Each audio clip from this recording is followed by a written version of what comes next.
சர்ச்சைக்குரிய வகையில ஒரு பிரேதம் கிடைக்கிறது. அந்த பிரேதத்தை காவல்துறைக்கு தகவல் தெரிவிக்காம எரிக்கிறதோ இல்ல புதைக்கிறதோ அது குற்றமா? சட்டம் என்ன சொல்கிறது? ஒரு இடத்துல ஒரு பிரேதம் கிடைக்கிறது. அந்த பிரேதம் அந்த இருக்கக்கூடிய இடத்துல இருக்கக்கூடிய நபரோ இல்ல வேறு சில நபரோ அந்த விஷயத்தினை பொறுத்து உடனடியாக காவல்துறைக்கு தகவல் தெரிவிக்கணும். சட்டம் அப்படிதான் சொல்லுது. எந்த ஒரு குற்றச்செயலாக இருந்தாலும் சரி, அது பற்றிய விவரங்களை உடனடியாக அதை சொல்லணும். ஒருவேளை அப்படி அந்த இடத்தை பார்க்காம அங்க இருக்கக்கூடிய ஒரு பிரேதம் ஒரு நாத்தம் அடிக்குது, துர்நாற்றம் வீசுதுங்கிற புகார்கள் ஏதாவது இருந்து கிட்ட போறதுக்கு பயமா இருந்தா, இது சம்பந்தமான ஒரு புகாரை அங்க இருக்கக்கூடிய கிராம நிர்வாக அலுவலர், தலையாரின்னு சொல்லக்கூடிய அந்த அலுவலர்கள் அவங்ககிட்ட சொல்லி அவங்க மூலமாக காவல்துறைக்கு புகார் கொடுப்பது வழக்கமாக இருந்து வருகிறது. இதுதான் நடைமுறை.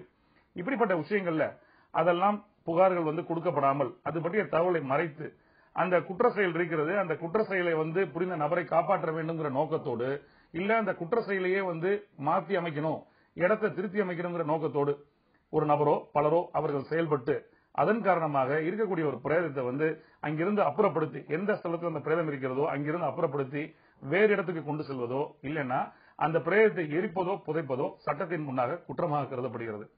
இது 201 ஐபிசி இந்திய தண்டனை சட்டப்பிரிவு அது என்ன சொல்லுது அப்படின்னா, உள்நோக்கத்தோடு ஒரு விஷயத்தை தகவல் தெரிவிக்காமல் அந்த குற்றத்தை மறைக்க வேண்டுங்கிற நோக்கத்தோடு ஒரு நபரோ பலரோ எந்த ஒரு விஷயத்தையும் செய்வார்களே ஆனால் அது சட்டப்படியாக குற்றமாக கருதப்படுகிறது. ஒருவேளை அந்த குற்றம் என்ன குற்றம், அந்த பிரேதம் அங்கே கிடக்குதுன்னா அந்த பிரேதத்தை ஒரு கொலை செய்யப்பட்டிருக்கிறார் இல்ல ஏதோ ஒரு காரணத்துக்காக அந்த பிரேதம் அங்கே ஒரு உயிர் மரணத்தை சம்பவித்திருக்கிறது. அப்படிப்பட்ட குற்ற செயலுக்கு காரணமான நபர்களை காப்பாற்ற வேண்டும் நோக்கத்தோடு செயல்பட்டு அந்த பிரேதத்தை எரிப்பதோ புதைப்பதோ செய்யப்பட்டிருக்கிறாங்க அப்படின்னா அந்த குற்ற செயலுக்கு மரண தண்டனையாக விதிக்கப்பட்டால் இந்த பிரேதத்தை அப்புறப்படுத்தி எரித்து புதைக்க யார் யாரெல்லாம் காரணமா இருந்தாங்களோ அவங்களுக்கு 7 ஆண்டு காலம் வரை சிறை தண்டனை விதிக்கப்படுகிறது, அபராதம் விதிக்கப்படுகிறது. ஒருவேளை அந்த கொலைக்கு காரணமாக இருக்கக்கூடிய நபர்களுக்கு ஆயுள் தண்டனை தண்டனையாக கொடுக்கக்கூடிய பட்சத்தில் இதற்கு அந்த பிரேதத்தை எரிப்பதற்கும் அதை மறைப்பதற்கும் புதைப்பதற்கும் காரணமாக இருந்த நபர்களுக்கு 3 ஆண்டுகள் வரை சிறை தண்டனையும் அபராதமும் விதிக்கப்படுகிறது.